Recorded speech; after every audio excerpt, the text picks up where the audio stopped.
I want to tell you about my 70th birthday. Some birthdays we celebrate with joy, some we endure with grace, and some birthdays change everything. Mine certainly did. It was the day I finally understood that love and obligation are two entirely different things, though I'd spent 25 years believing they were the same. My name is Helen Fitzgerald.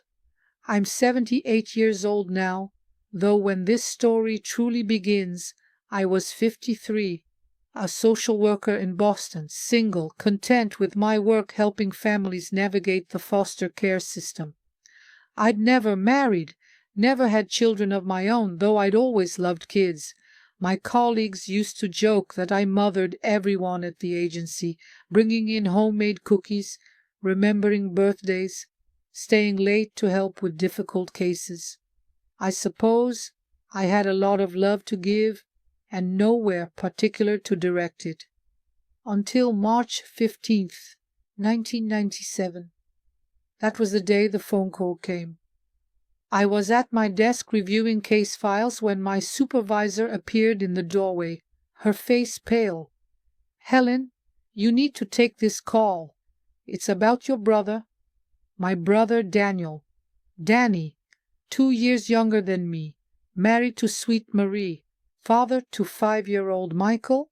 I picked up the phone with trembling hands. The state trooper's voice was professional but kind. There'd been an accident on Route 95, black ice, an 18-wheeler. No chance for either of them. They were gone, instantly, he said. As if that would be a comfort. I suppose it was meant to be. I don't remember hanging up the phone. I don't remember driving to the hospital to identify them, though I know I did. What I remember clearly, with crystalline precision even now, is walking into the police station and seeing little Michael sitting on a plastic chair, his Spider-Man backpack clutched to his chest, his eyes red and swollen. He looked up at me and said, "Aunt Helen, where's my mommy?" Right then, without hesitation or doubt, I knew what I had to do. "I'm here, sweetheart," I told him, kneeling down to wrap him in my arms. "I'm here, and I'm not going anywhere." The next few weeks were a blur of funeral arrangements, lawyers, and social services. Several people suggested that at my age, single, working full-time, perhaps it would be better to place Michael with a younger family. A social worker myself, I knew they weren't wrong from a practical standpoint. But when I looked at that little boy, my brother's son, with Danny's dark curly hair and Marie's gentle brown eyes, I couldn't imagine letting him go to strangers. He was family. He was all I had left of my baby brother. So at 53, I became a mother. I turned down the promotion I'd been working toward for years because it would have meant more travel, longer hours. I moved from my studio apartment to a modest 2-bedroom in Dorchester so Michael could have his own room. I learned to cook real meals instead of my usual microwave dinners. I attended PTA meetings, coached Little League badly, and spent countless nights helping with homework at the kitchen table. Those early years weren't easy. Michael had nightmares. He'd wake up screaming for his mother, and I'd hold him, my heart breaking because I knew I could never truly replace her. Some nights, after he finally fell back asleep, I'd sit in my own room and cry, grieving my brother, terrified I wasn't enough for this child who'd lost everything. But slowly, gradually, we became a family. Michael started calling me Aunt Helen, less formally, sometimes just Helen. And once, when he was half asleep with the flu, he mumbled, "Mom." He never said it again when he was fully conscious, and I never asked him to. I knew I was his aunt, his guardian, his caretaker. But in my heart, he was my son. I poured everything into raising him right. I saved every penny I could, cutting back on everything. No vacations, no new clothes unless absolutely necessary, no restaurants or entertainment. I wanted to give Michael the opportunities Danny would have wanted for him. When he showed an aptitude for debate in high school, I enrolled him in summer programs. When he got accepted to Boston College, I took out loans to help cover what scholarships didn't. When he decided to go to law school, I refinanced my house. I watched him grow into this brilliant, articulate young man. He graduated top of his class, landed a position at a prestigious firm, met a woman named Stephanie. She was beautiful, ambitious, from a wealthy family in Brookline. I could tell from the start that she didn't quite approve of me. My small house, my second-hand furniture, my social worker's salary. But Michael loved her, and that was enough for me. They got married in 2015.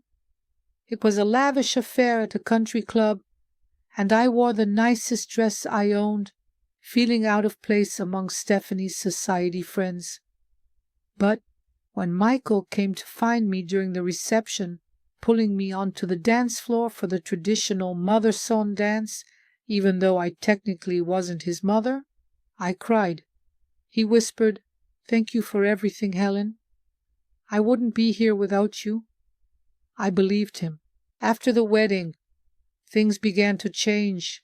Michael's career took off. He made partner faster than anyone expected. They bought a beautiful home in Newton, had 2 children. I was so proud. Every sacrifice I'd made felt worth it when I saw him succeed. But success brought distance. His visits became less frequent. At first it was understandable. New job pressures, new babies, the chaos of young family life. I told myself it was natural, that this was what happened when children grew up and built their own lives. I didn't want to be the needy aunt, the burden. So I didn't complain when he canceled Sunday dinners. I didn't mention when he forgot my birthday 2 years in a row.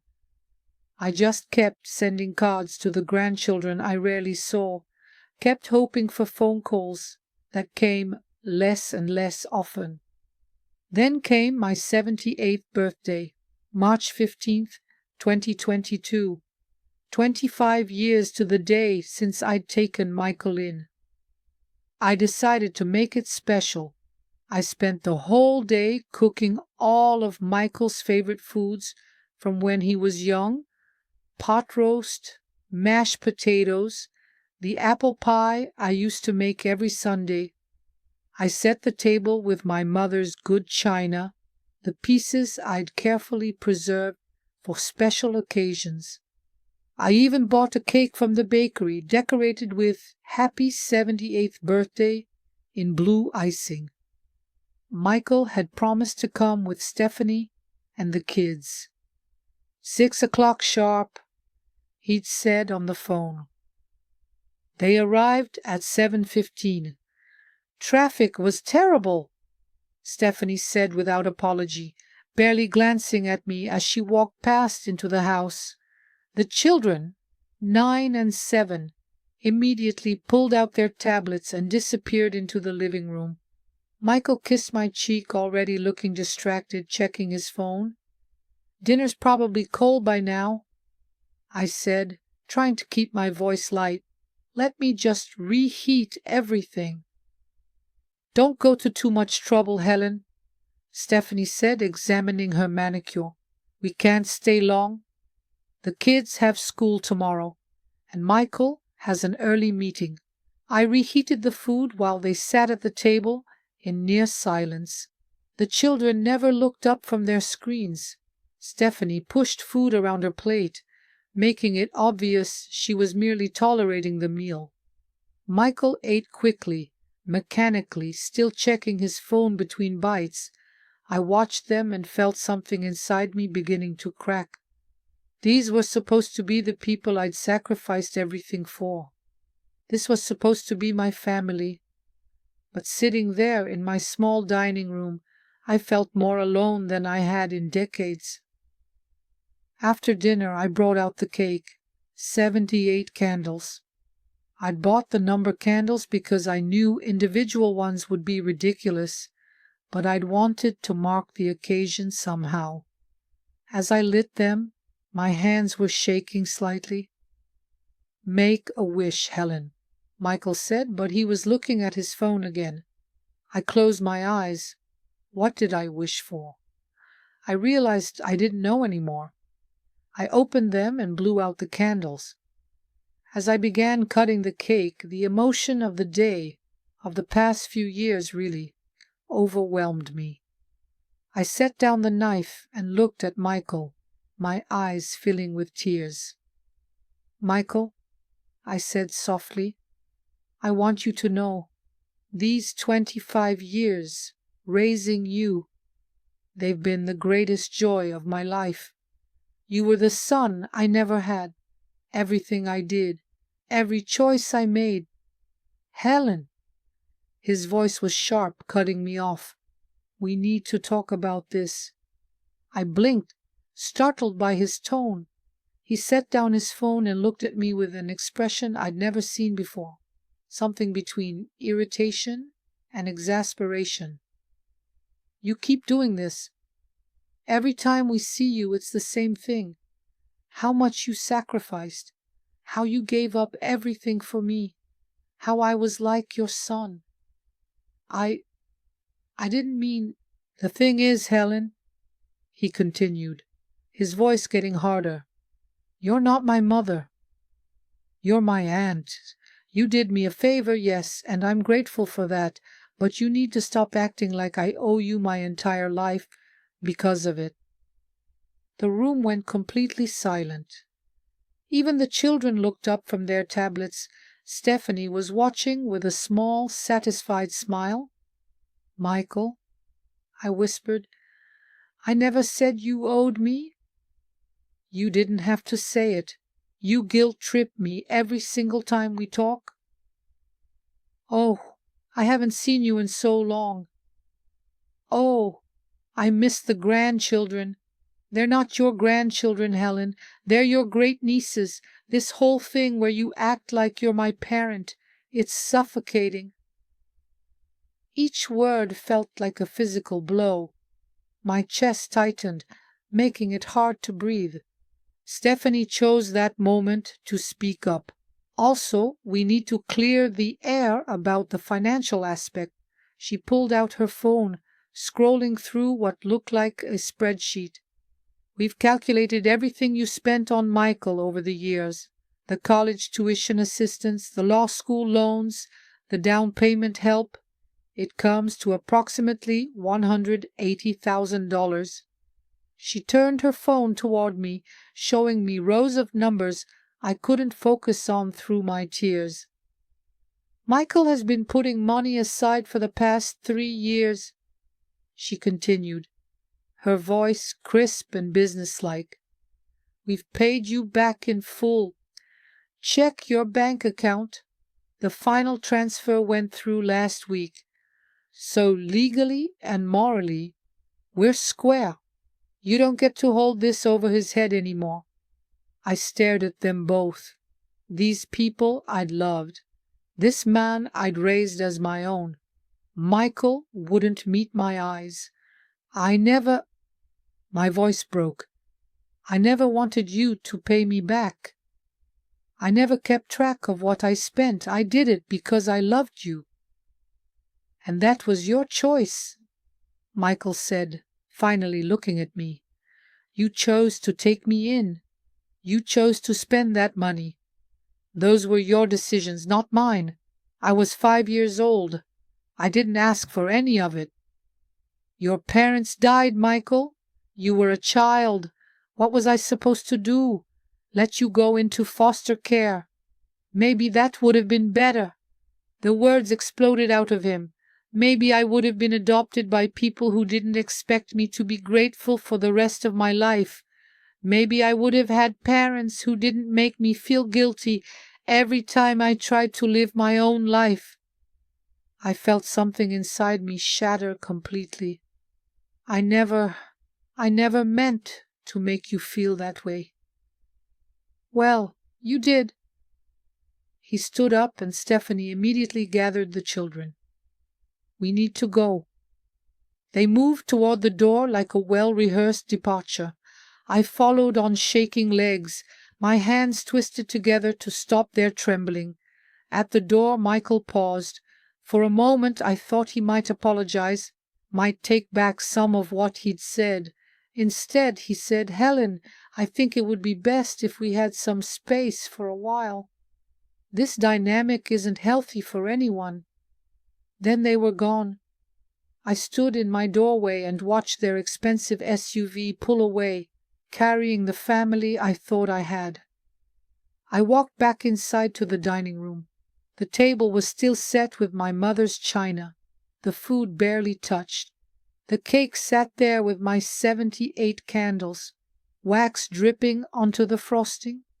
I looked around at the home I'd filled with Michael's childhood, every corner holding memories I'd cherished, and I realized that to him it had all been a transaction, a debt he'd now paid off. I didn't cry. Not then. I simply began clearing the table, scraping plates, wrapping leftovers no one would eat. I moved mechanically through the cleanup, washing each piece of my mother's china by hand, drying it carefully, putting it away. When everything was clean and the house was silent, I sat down at the kitchen table and stared at the wall. Had I been wrong all these years? Had I mistaken duty for love? Had I smothered him with expectations disguised as affection? The next morning I called my attorney, David Morrison, someone I'd known for 30 years. "David," I said, my voice steady now, "I need to change my will." He asked me to come in the following week. In his office, with its familiar smell of old books and coffee, I explained what I wanted. "Helen," he said gently when I'd finished, "are you sure about this? I know things with Michael are strained right now, but I'm sure." I was surprised by how calm I felt. "Michael is right. He doesn't owe me anything, and I don't owe him my life savings just because I chose to raise him. I want my estate to go to the Boston Children's Charity. They help place orphan children with families, real families who want them. What about your house? Sell it. Put that money toward the charity too. Use it to create a fund for single people who want to adopt older children. People like I was, middle-aged, unmarried, not the typical adoptive parent profile. Help them with the financial burden so they don't have to sacrifice everything." David was quiet for a long moment. "And Michael? Do you want to leave him anything? Even just a token amount?" I thought about it. "Leave him a letter. I'll write it and bring it next week." I spent days on that letter, writing and rewriting. How do you sum up 25 years? How do you explain love to someone who saw it as obligation? In the end, I kept it simple. Dear Michael, you were right about everything. You don't owe me anything. Love isn't a debt to be repaid in installments. I don't regret a single day I spent raising you, but I also won't spend my final years begging for scraps of attention from someone who sees me as a burden. The money I'm leaving to charity will help other children who've lost their parents. Maybe their new families will do better than I did. Maybe they'll find the balance I couldn't, loving without suffocating, giving without expecting. I want you to know that I'm grateful for the years we had, even if you aren't. You taught me what it means to love someone unconditionally, even when that love isn't returned the same way. That's not nothing. That's actually quite something. I hope you're happy, Michael. I hope you build a beautiful life with Stephanie and your children. I hope you never know what it feels like to love someone with everything you have and have them calculate the monetary value of that love on a spreadsheet. But if you do ever understand, I hope you'll forgive yourself faster than I learn to forgive you. All my love, Helen. 6 months after my birthday, I had a stroke. I was alone in my house when it happened, and it was hours before a neighbor noticed I hadn't picked up my newspaper and called for help. The right side of my body was affected. I couldn't move my arm or leg properly, and my speech was slurred. The hospital called Michael. He came once, the day after I was admitted. He stood in the doorway of my room for maybe 15 minutes, uncomfortable, checking his watch. I tried to tell him it was okay, that he could go, but my words came out garbled and wrong. "I'm sorry, Helen," he said, backing toward the door. "I have a big case right now. I'll try to visit again soon." He didn't. I spent 2 months in rehabilitation, learning to walk again, to speak clearly. My recovery was slow but steady. When it became clear I couldn't manage on my own anymore, I sold the house and moved into a nursing home in Quincy. It was a decent place, clean and well-staffed, though it smelled of disinfectant and despair, like all such places do. I made friends there, other elderly people whose children had drifted away or never existed. We played cards, watched game shows, told stories about our younger days. I didn't tell them much about Michael. What was there to say? He never visited, not once in 3 years. On March 15th, 2025, my 81st birthday, a nurse brought me a card. It was store-bought, generic, with a printed message about wishing me health and happiness. Inside, Michael had written, "Hope you're doing well. Michael, Stephanie, and family." I stared at that signature for a long time. And family. He couldn't even write his children's names. I was that much of a stranger. I put the card in my nightstand drawer and never looked at it again. 3 months later, I had another stroke. A massive one this time.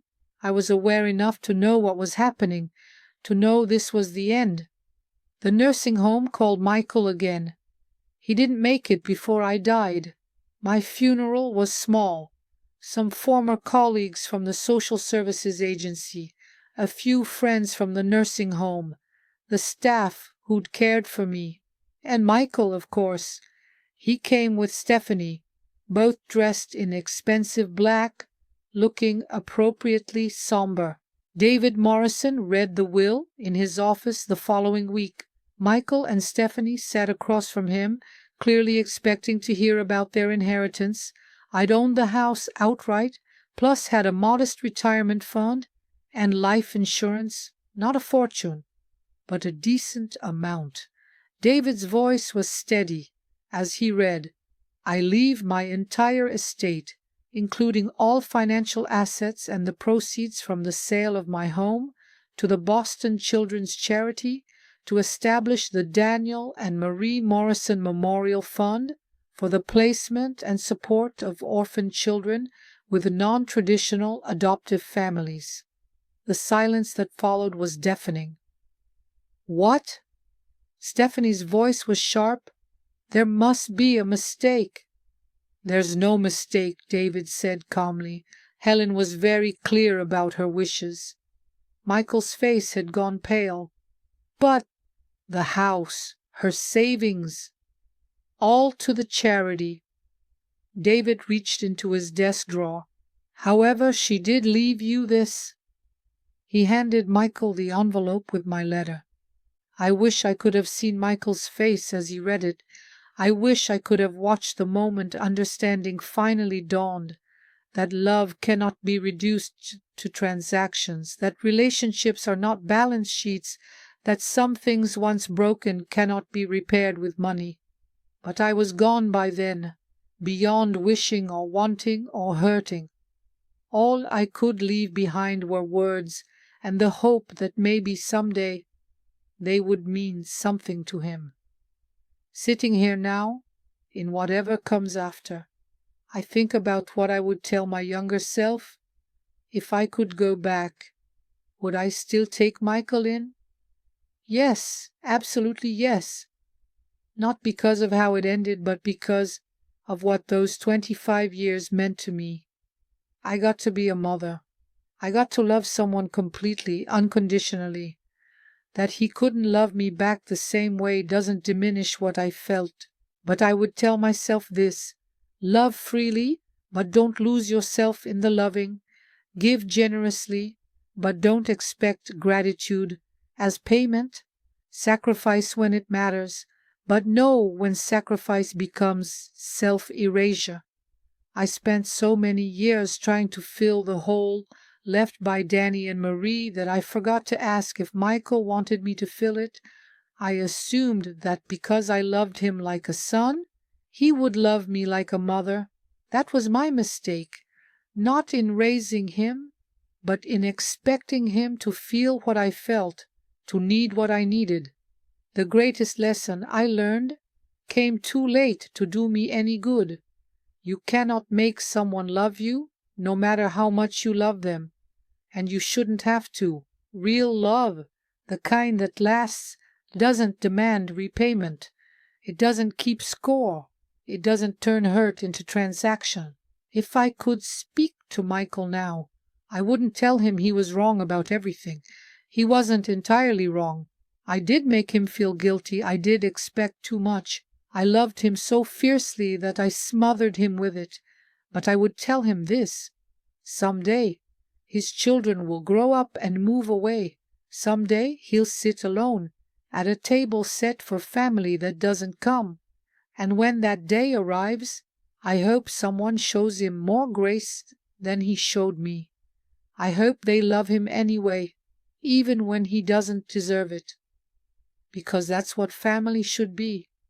Not a debt to be repaid, but a choice to keep choosing, even when it's hard, even when it hurts, even when you get nothing back. I hope that money does some good.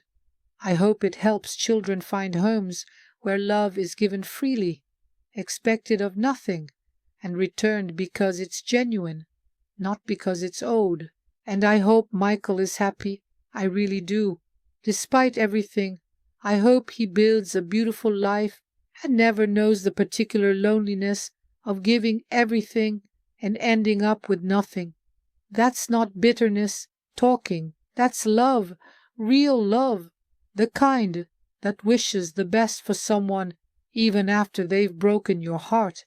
The kind I hope his children show him someday, so he finally understands what I tried to give him all those years.